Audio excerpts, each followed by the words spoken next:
Squish, squash, my feet squish underneath the mud. It's a cold, wet spring here in Vermont. I remember when my dad used to walk me home from the bus stop, until the night my parents died.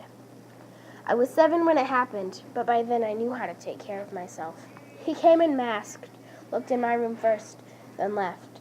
A few minutes later, I heard a scream from my parents' room, and I ran inside. My parents lay lifeless, dead to the world.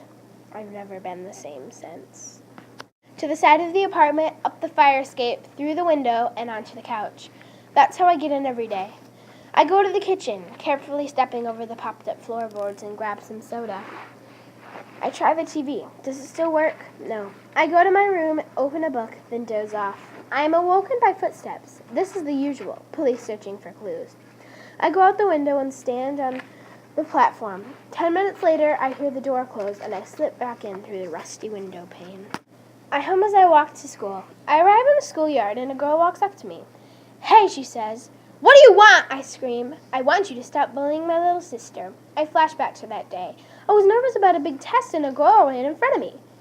"Hey, watch it," I said. The girl looked up at me. "Sorry," she said. "Well, you better be. Just watch your back." I look up and the big girl is still looking at me. She comes closer and whispers, "I know you live alone, and if this happens again," she pauses and looks around. "The cops will know too." I'm sprinting home, jumping over the mounds of snow and mud that surrounds me. I'm inside. I run to my room and start to pack. Books, clothes, water, food, stuffed animals, a pillow, and a blanket. I have to leave. I grab some money and sprint to the bus stop. The bus pulls up and asks where I am going. I say the next city over. I arrive and I see a lady. She looks very familiar. I walk up to her and say, "I have no parents. I have no shelter. I recognize you. Will you help me?" She looks at me and says, "Chloe?" I say, "Aunt Milda?" "Yes," she exclaims. She wraps me in a big hug and says, "I have a nice warm house. I would love to take you in. Let's go home. I have warm cocoa waiting." We hear a knock on the door and I answer it. And standing before me is the big girl from school.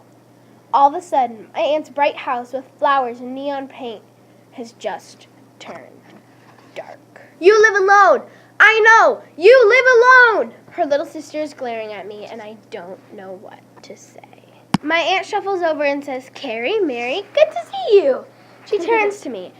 "Meet your cousins. You never knew them." We all stand in shock and a chill goes down my back. And now I think maybe nothing is ever going to be the same.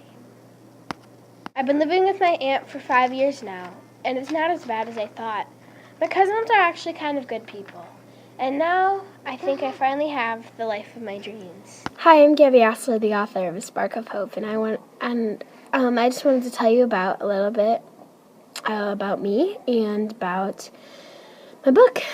So I decided to write A Spark of Hope because I was always wondering, what is it like if you don't have parents? Because, they take care of you and everything. So that's where that idea came from. And then I started putting other characters in, like Aunt Milda and Carrie and Mary and all the other characters.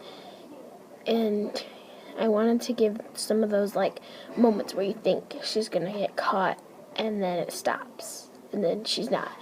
And so that where I put in the policemen come in to check her house, and if they find any trace of her living there, then she won't be able to live there anymore. She'll go to foster care.